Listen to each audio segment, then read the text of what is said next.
Oke,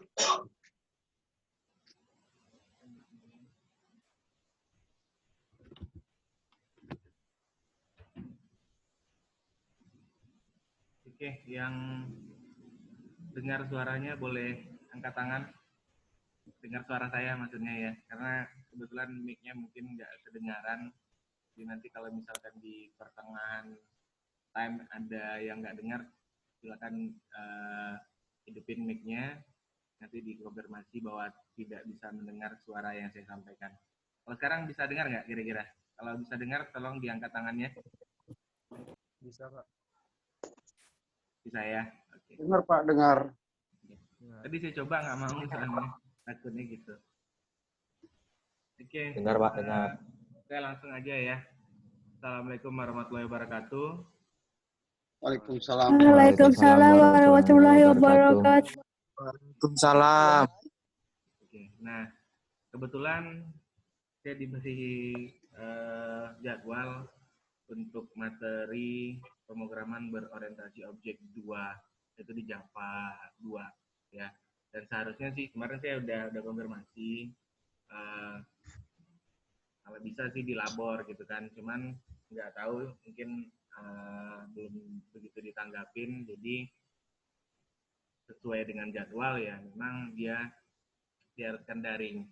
Dan mungkin untuk pertemuan ini ya, untuk di PBO 2 ini nanti kalau misalkan ada yang punya laptop ya, atau mungkin nanti kita akan buat tugas kelompok, karena untuk PBO 2 ini itu kita akan fokus kepada pembuatan sebuah aplikasi itu berbasis database sama Java ya. Jadi kalau bisa dibilang ya seperti sistem informasi, cuman kita kenalin gimana cara ngatur database-nya, bagaimana cara desain aplikasinya, bagaimana mengkoneksikan aplikasinya ke database ya. Nah, jadi kalau kayak mata kuliah Pak Billy sih ada gitu ya di aplikasi Android ininya, editornya. Tapi kalau untuk Java NetBeans itu dia tidak ada. Jadi mungkin nanti kira-kira di sini kalau misalkan ada yang punya komputer atau laptop ya, bisa nanti kita nanti buat kelompok untuk pengerjaannya ya. Kira-kira di sini yang punya komputer mungkin di rumah ada berapa orang kira-kira? Boleh angkat tangan mungkin yang punya di rumah. Ada 2, 3, ada 4 ya. Ada 1, 2, 3, ada 4. Nih Vicky pakai laptop nih. Pakai HP, Pak. Cuman ada penyangga. Ada ya. Nah, berarti bisa lah nanti kita buat seperti ya. Memang seperti tugas kelompok lah intinya. Ya, tapi kita khususnya sih buat ini, buat project. Ya, jadi apa yang akan kita buat itu nanti saya demokan di sini. Ini kebetulan juga saya record ini apanya daringnya. Jadi nanti step alur-alur tutorialnya nanti kita jelasin aja dulu. Nanti saya saya rekam. Lalu nanti saya upload nanti. Apakah nanti saya upload di grup, apakah nanti saya masukin ke YouTube dulu. Nanti baru saya ini lagi, saya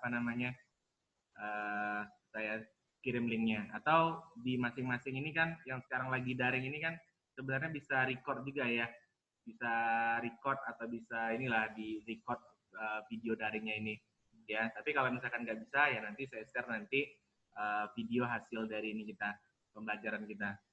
Nah, jadi saya langsung aja nih kebutuhan. Jadi ada beberapa kebutuhan yang harus kita penuhi di dalam materi ini. Maksudnya adalah aplikasinya. Ya, untuk aplikasinya itu sendiri saya akan ini share.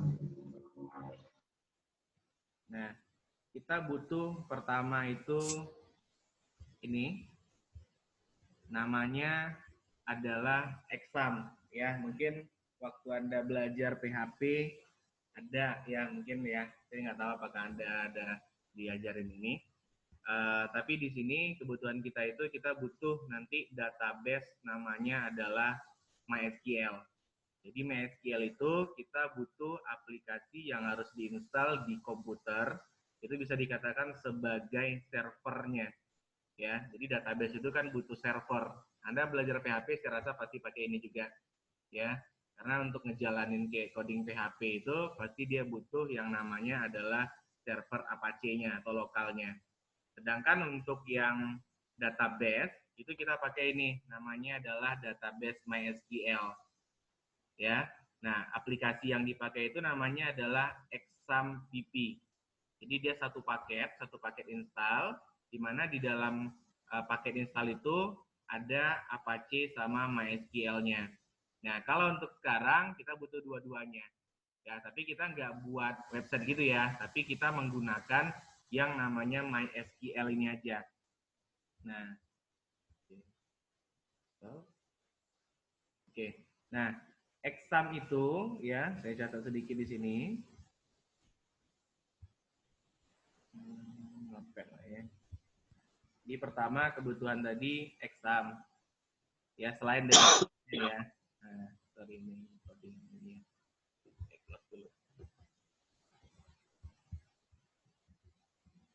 Dan nanti juga semisal nanti apa namanya bisa atau yang punya ini tadi, punya laptop tadi, ya itu bisa mendownload pertama ini kebutuhan kita. Yang pasti di awal kemarin ya itu pasti kan ada Java itu kita menggunakan kemarin pertama ada NetBeans. Ya, NetBeans di mana di dalam NetBeans itu kan dia udah satu paket sama JDK-nya, ya. Terus kebutuhan yang kedua itu tadi, ya, namanya ExamDB, ya, di mana di dalam exam itu nanti ada namanya database MySQL, ya, untuk database MySQL. Nah, kalau misalkan Anda pengen nanti ngedownload ya, karena ini memang kalau untuk exam ini dia bisanya cuma di laptop gitu ya, jadi nggak bisa di handphone dia, jadi biasanya cuma di laptop. Nah, untuk database MySQL sendiri ya, kalau misalkan Anda pengen cari atau searching ya, Anda bisa langsung aja masuk ke sini. Ini saya buka ke sini. Nah, ini bisa langsung aja nanti masuk ke exam. Ya, itu bisa exam download atau exam PP. Nah, ini memang kebutuhan khususnya memang untuk perangkat komputer. Ini dia. Ya, saya rasa juga kalau Anda belajar, kalau PHP sih pasti ya, kecuali kalau Anda cuma belajar HTML, ya nggak butuh ini. Ya. Nah, tapi karena udah belajar PHP, saya rasa pasti udah dijelasin sih sama Pak Widi kemarin. Ya. Nah, ini ada exam. Nah, Anda bisa pilih sesuai dengan yang mungkin yang terbaru sih ya, yang versi 8 dan sesuaikan dengan ini bit atau tipe dari OS-nya ya. Sini ada yang 64 bit untuk rekomendasinya dia. Kenapa di sini 64 bit ya, kebetulan karena memang laptop saya yang sekarang sedang buka ini 64 bit. Ya, jadi kalau Anda punyanya 32 bit ya seharusnya nanti dia akan tertera di situ 32 bit. Jadi di sini khusus yang ngebaca langsung ke laptop saya dia. Ya ini ya. Nah, nanti kalau misalkan juga nggak ketemu ya, nanti saya akan kirim linknya ya. Bisa Anda coba download nanti. NetBeans-nya juga kalau misalkan Anda pengen download. Tapi kalau misalkan Anda nggak pengen download dan misalkan dia besar sekali, ini memang kan besar ya. Anda bisa datang ke kampus ya. Kalau misalkan Anda pengen mencoba, Anda bisa datang ke kampus. Anda bisa minta kopiin file masternya, ya. Anda bisa minta file masternya. Nanti bisa sama saya bisa atau sama teknisi nanti bisa untuk file masternya. Nah, itu kebutuhan yang pertama. Jadi nanti kalau dibuka dia bentuknya seperti ini.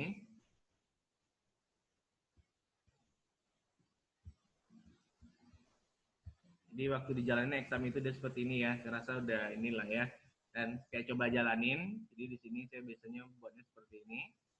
Nah, jadi database itu kan saya rasa juga di semester 1 kemarin ada belajar tentang sistem basis data. Jadi database itu sebenarnya ada banyak ya, kayak Microsoft Access ya, ada MySQL, ada nanti SQLite, lalu ada Microsoft juga ya, Microsoft SQL Server namanya, ada The Best ya, ada banyak sekali. Tapi kalau untuk yang familiar itu sekarang kalau kayak buat website itu ada namanya MySQL, ada namanya PostgreSQL, itu sih biasanya yang familiar. Cuman kalau dalam bidang pendidikan kesininya kita biasanya dari awal itu gunain yang namanya MySQL. Dan versi MySQL itu sekarang udah seharusnya udah sampai yang tadi ada 7 sama 8 ya, 8 yang udah paling versi yang tinggi. Nah, untuk mengakses database sendiri ya, untuk mengakses database di sini kita bisa nanti kalau ini udah jalan nih, Apache sama MySQL yang udah jalan, Anda bisa langsung aja ketikkan di browser. Nah, jadi dia memang perangkat yang bisanya cuma di ini, di komputer. Ya. Nah, di sini Anda bisa ketikin tinggal localhost. Atau dan inilah ya, localhost seperti ini.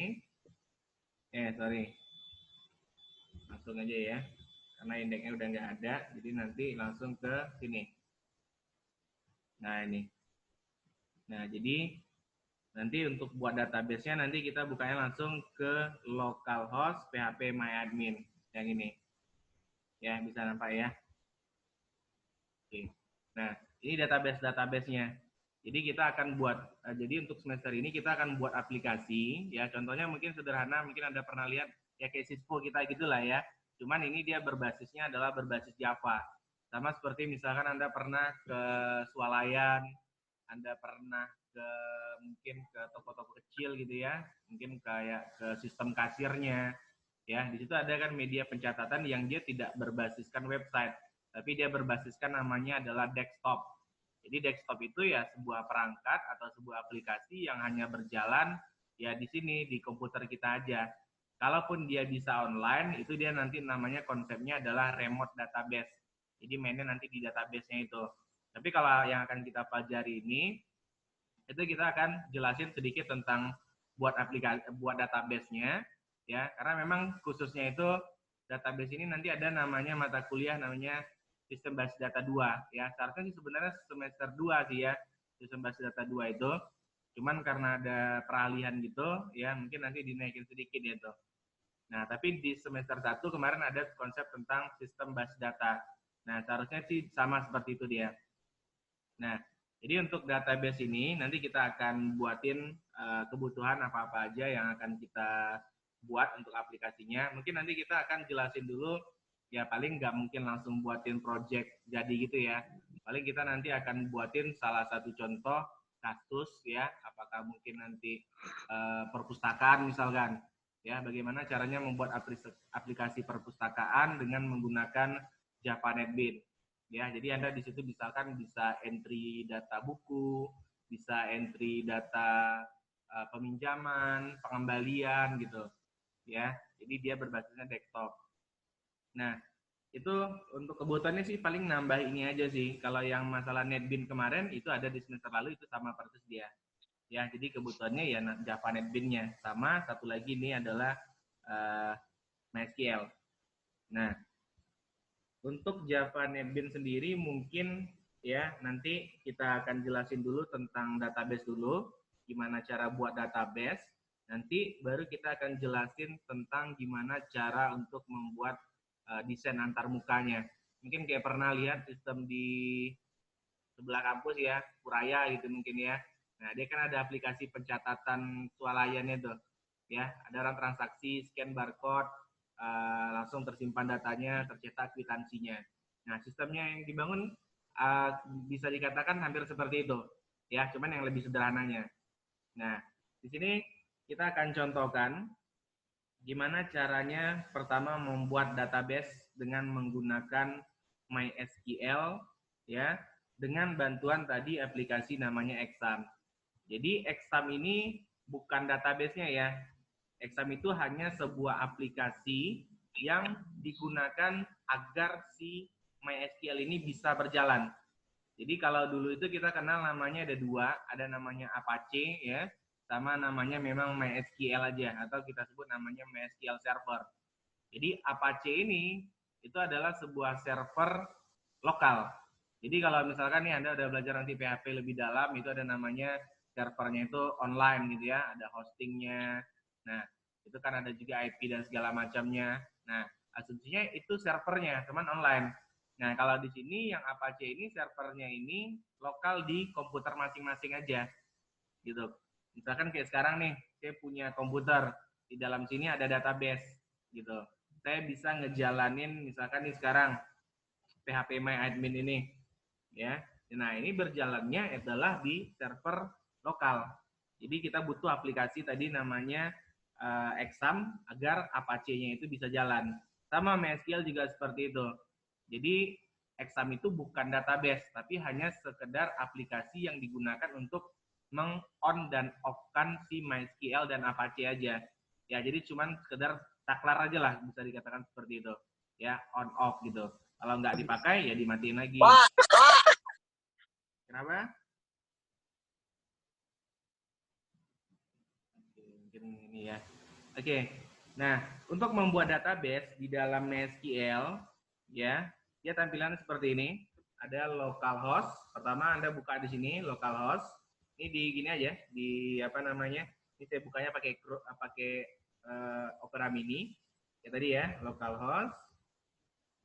Sama saya rasa Anda buat PHP juga seperti itu. Nah, ini dia PHP MyAdmin. Nah, untuk membuat database, nah Anda cukup tinggal klik new di sini. Nah, ini ada new. Ya, lihat nggak di sini ya? Ya, bentar ya.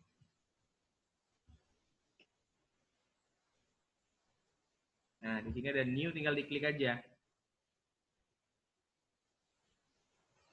Nah, di sini ya, di sini kita buat nama database-nya. Nah, kebetulan project yang akan kita buat di semester ini itu, saya buatnya adalah sistem informasi perpustakaan. Ya, di mana sistem informasinya itu bisa pertama mencatat data mahasiswa. Ya, karena kebetulan kita kasuskan misalkan ke mahasiswa AMIK. Ya, berarti mahasiswa itu maksudnya adalah member. Ya, jadi ada nanti bisa mencatat data member, bisa mencatat data buku, bisa mencatat data peminjaman dan pengembalian. Jadi sedikit ya. Kalau yang semester lalu sih saya buatnya agak banyak sih ya, jadi nggak terkejar dia. Nah, jadi saya buatnya hanya seperti itu. Nah, di sini tadi kita klik new. Anda tinggal kasih nama di sini. Nah, ini ada nama basis datanya. Misalkan DB, nah, perpustakaan, ya, 1, ini 20 ya, 20 aja lah ya. Nah, untuk penamaan database, ya, itu dia tidak boleh pakai spasi. Nah, ini dia nggak pakai spasi, tapi ada garis bawah di sini. Nih, ada garis bawah. Jadi tidak boleh menggunakan spasi. Ini juga sama. Lalu ini ya embel-embel aja sih 20 karena kebetulan saya udah punya DB perpustakaan di sini. Nah, ini untuk yang lainnya udah, kalau udah tinggal diklik buat aja. Tekan buat. Nah, dia nanti akan tampil seperti ini. Nah, ini kebetulan udah banyak sih database saya ya. Jadi nggak bisa saya hapus. Nah, ini dia. DB perpustakaan. Nah, ini konsepnya ya sama kayak akses gitu ya. Jadi dia sebuah media yang digunakan untuk menyimpan data. Ya, kalau kita buat aplikasi kan pasti nyimpan datanya di dalam database. Ya, jadi buat aplikasi nyimpan dalam database. Nah, untuk MySQL ini sendiri dia bisa online, dia bisa offline gitu ya. Jadi dia cukup fleksibel. Kalaupun nanti misalkan di online kan dibuat lagi nggak di sana. Kita tinggal nanti namanya adalah ekspor aja. Kita tinggal ekspor, lalu di tempat lain kita tinggal impor. Nah, jadi nanti mungkin project-project yang udah saya buat di sini nih, yang saya buat live langsung ini, nanti saya akan kirim nanti. Ya, apakah itu nanti di grup WA-nya nanti. Jadi nanti kalau yang misalkan yang ada komputer, gabung ya nanti ya. Nanti kan ada 4 temannya yang punya komputer tadi saya hitung tadi mungkin ada 4 apa 5. Ya jadi nanti bisa gabung di situ belajar sama-sama untuk database ini. Nah, ini juga nanti saya akan ekspor, saya akan jelasin ya. Nanti gimana cara ngimpor di komputer Anda juga nanti kita akan jelasin. Nah, ini DB perpustakaan. Kita klik. Ya, pastikan di sininya udah tertulis dari database yang udah kita buat. Lalu di sini kita buat tabel. Jadi konsepnya di dalam satu database itu bisa buat banyak tabel ya, sama seperti contohnya dulu pernah mungkin kita contohin kayak ada lemari ya. Di dalam satu buah lemari misalkan namanya adalah lemari pakaian.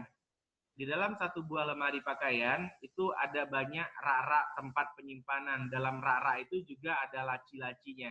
Ya, misalkan rak 1 ini untuk nyimpan baju kemeja misalkan atau baju kerja.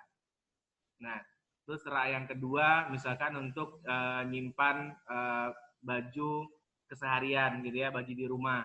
Terus rak yang ketiga gitu ya untuk nyimpan celana gitu misalkan. Terus untuk pakaian dalam dan sebagainya.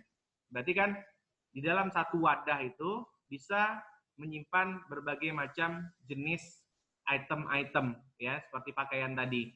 Mau dia nggak pakaian, misalkan Anda pengen nyimpan sepatu juga bisa. Nah, sama konsepnya di dalam database. Ya. Kita buat program. Misalkan kita buat tadi sistem perpustakaan, sistem peminjaman dan pengembalian buku pada perpustakaan Amik Tridharma misalkan. Nah, kalau kita analisa ya, kebutuhan pertama yang namanya peminjaman itu butuh pertama bukunya. Ya, pasti ada buku. Di mana sih nyimpan data buku? Berarti kita buatin tempat untuk nyimpan data buku. Lalu yang kedua, ada bukunya, pasti ada orang yang minjam buku. Bisa kita sebut namanya customer, bisa kita sebut namanya member, atau bisa kita sebut namanya mahasiswa. Anggaplah kita sebut namanya adalah member. Ya, berarti kita butuh tempat untuk nyimpan data member. Data member kan bisa jadi contoh lah, misalkan semua mahasiswa ATD misalkan. Ada sekitar 150 misalkan. Nah, di mana kita nyimpan datanya? Pasti di sebuah tempat. Ya, itu yang disebut dengan database. Nah, lalu apalagi yang kita butuhkan di dalam sebuah sistem itu? Pasti kita butuh yang namanya media untuk menyimpan data peminjaman. Member minjam buku. Nyimpannya di mana? Biasanya kan kalau manual catat di buku. Nah, kalau kita buat program, pasti kita butuh wadah untuk nyimpan data peminjaman tadi. Gitu.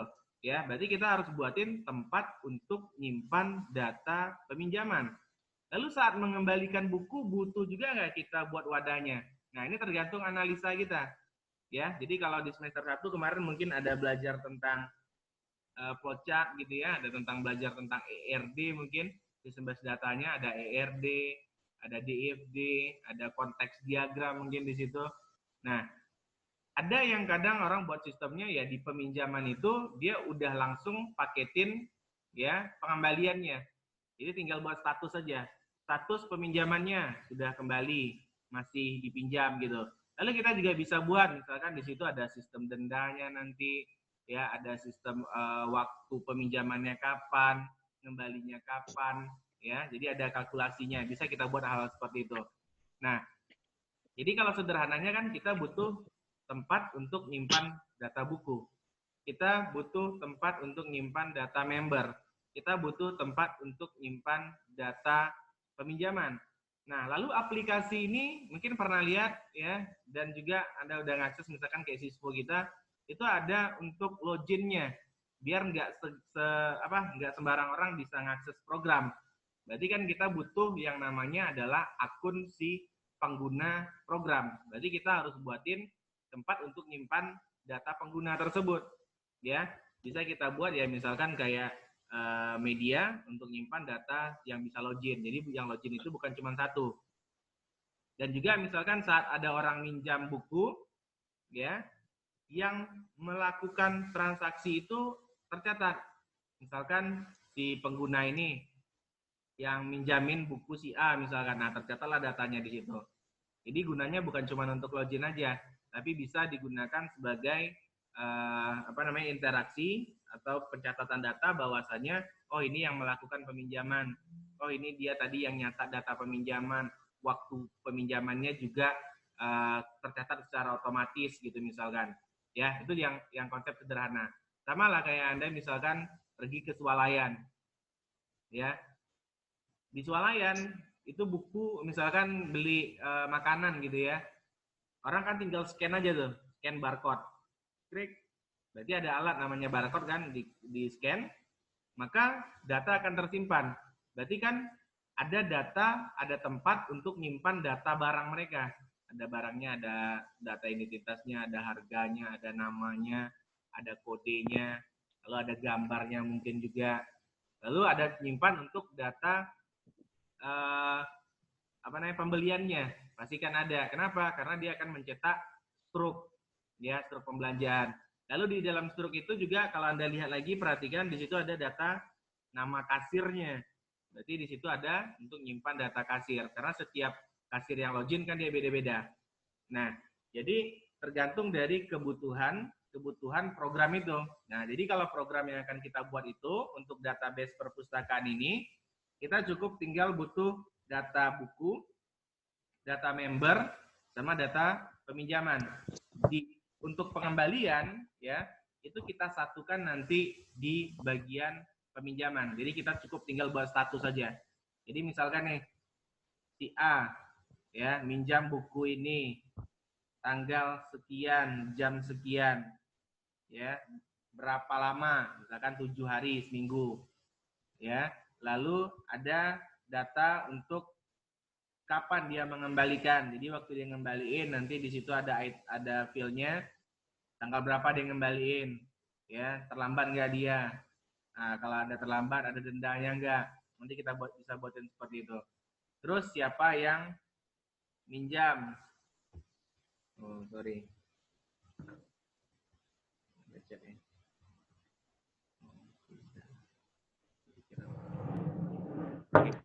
Nah,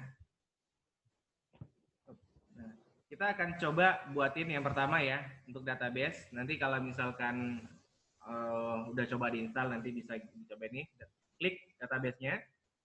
Nah, di sini tadi kita punya data buku ya. Berarti kita buatin pertama tabel buku dulu.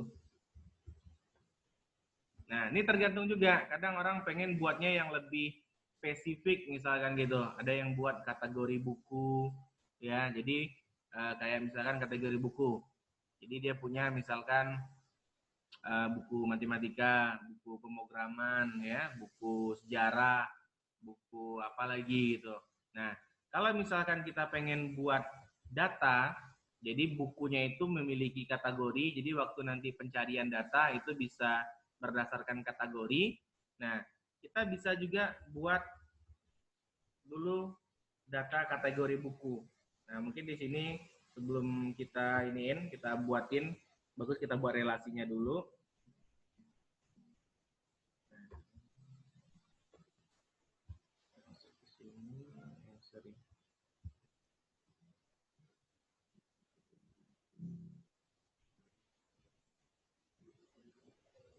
Oke, kita masuk ke sini.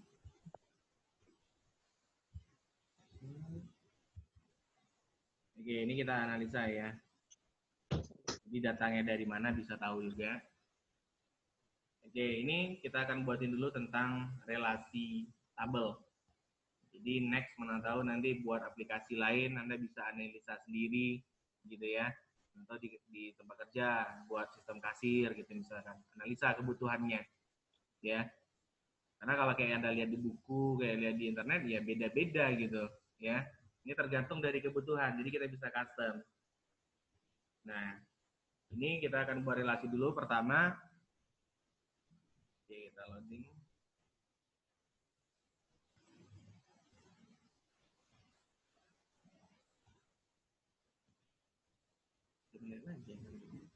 Nah, misalkan buku dulu nih.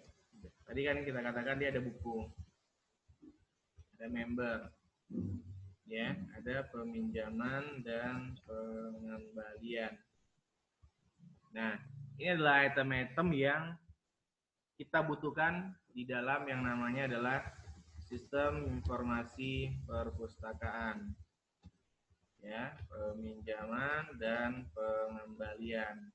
Nanti kalau misalkan Anda tambahin barcode kayak di kasir bisa nggak? Bisa.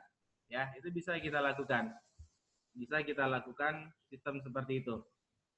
Ya. Nah, ini kebutuhan kita. Jadi Anda harus analisa dulu apa sih yang mau dibuat gitu, ya. Kita butuh ini. Saya besarin.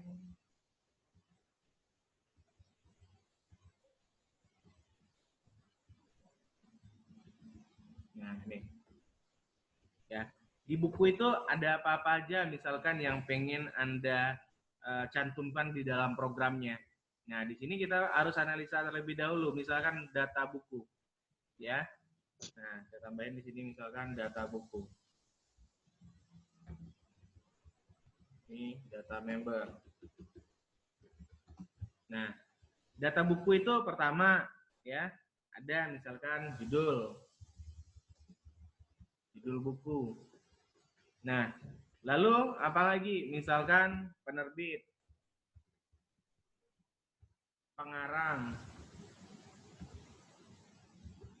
ya atau penulis lah ya lebih tepatnya, penulis. Lalu apalagi? Tahun terbit. Nah, lalu ada yang namanya kalau di dalam buku itu ada namanya nomor ISBN namanya. Itu bisa dikatakan adalah nomor standar penerbitan buku, ya. Anda bisa tambahin itu di bagian atas. Namanya ISBN. Kalau Anda lihat buku itu adalah nomor induk lah kalau bisa dibilang seperti itu. Setiap buku pasti beda-beda dia. Nah, lalu misalkan ada judul, ada penerbit, ada penulis, ada tahun terbit. Nah, apalagi misalkan yang pengen Anda tambahin, ya itu tergantung dari apa yang ingin Anda buat. Jadi kalau misalkan kita analisa, ya pasti dia kan ada kategori buku ya, kayak misalkan komputer, matematika, ya sejarah, lalu ada komik gitu misalkan, lalu ada majalah, ya intinya ada jenis lah kalau bisa dibilang. Anda bisa tambahin misalkan di sini misalkan kategori buku, ya kategori gitu aja ya. Kategori ini bisa mencakup banyak hal, ya kayak komputer, nah, misalkan bahasa pemrograman atau jaringan komputer gitu misalkan, ada microcontroller gitu ya. Jadi ada banyak. Nah, bisa kita tambahin kategori. Nah, mengenai urutan-urutannya ya itu tergantung kita sebagai yang buat sistem. Ya, mau kita letakin di sini juga nggak ada masalah. Dengan seperti ini susunan juga nggak ada masalah. Ya, dia ada atau mungkin kita tambahin di sini ada kodenya. Misalkan kita pengen buatin barcode sendiri gitu misalkan. Kita bisa buatin kode. Ya, jadi kita misalkan nanti buat barcode, kita pakai alat gitu ya, ada untuk scan barcode-nya, ya kita buatin kode bukunya di situ bisa ya. Lalu kalau di data buku ini apalagi kira-kira, misalkan juga Anda pengen nampilin kalau lebih spesifiknya kayak misalkan jumlah halamannya gitu ya, atau misalkan Anda pengen nampilin covernya gitu ya, bisa dimasukin di situ. Nah, mungkin kita cobanya yang sederhana dulu ya, kita buatnya sedikit aja. Ada kode buku, ada ISBN-nya, ada kategori bukunya apa, judul bukunya apa, penerbitnya siapa, penulisnya siapa, dan tahun terbitnya. Nah, ini bisa diasumsikan sebagai data buku. Nah, kalau misalkan pengen ditambahin lagi ya, nanti bisa kita ditambahkan. Ya, itu adalah bisa dikatakan adalah atribut-atributnya. Ya, atribut dasarnya. Nah, lalu kalau misalkan ada yang kurang ya nanti bisa dikonfirmasi. Lalu misalkan member kira-kira apa gitu. Misalkan ini adalah data sistem informasi perpustakaan Amikri Dharma misalkan ya. Berarti kan membernya mahasiswa. Jadi misalkan dia punya nomor induk mahasiswa misalkan. Ya.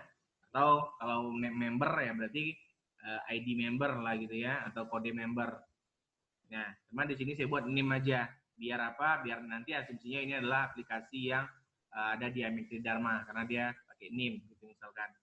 Lalu ada nama mahasiswa. Nah, terus misalkan ada kelas misalkan, atau kita buat aja di sini tempat tanggal lahir, tanggal lahir, alamat, ya, lalu ada telepon, kelas misalkan. Nah, kalau email sih nggak perlu lah ya, karena kan dia nggak online. Nah, kebutuhannya kita buat seperti itu aja, biar nanti buatnya gampang sih maksudnya seperti itu. Karena kalau pengen buatnya lebih detail ya bisa aja, ya kayak mau nambahin lagi apa gitu, identitas, foto dan segala macam. Cuma kalau untuk yang dasar ini saya buatnya simpel aja, ya, biar nanti Menata bisa nyobain sendiri di rumah. Ya, nanti kalau ada yang pengen ditanyain cara buatnya bisa ditanya nanti. Nah, kita asumsikan ini aja yang akan kita buat. Nah, lalu peminjaman, ya. Peminjaman ini pertama nomor pinjam pasti, ya. Dia ada nomor pinjam, waktu peminjamannya, oke, waktu peminjaman atau waktu pinjam aja.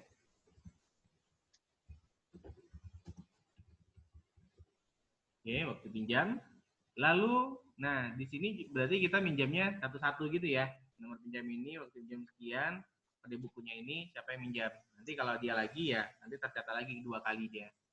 Nah, kita buat berarti pertama NIM dulu. NIM, kode buku.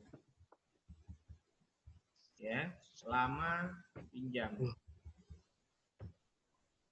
Tanggal harus kembali. Nah, lama pinjam aja lah ya. Lama pinjam, waktu kembali, lalu ada status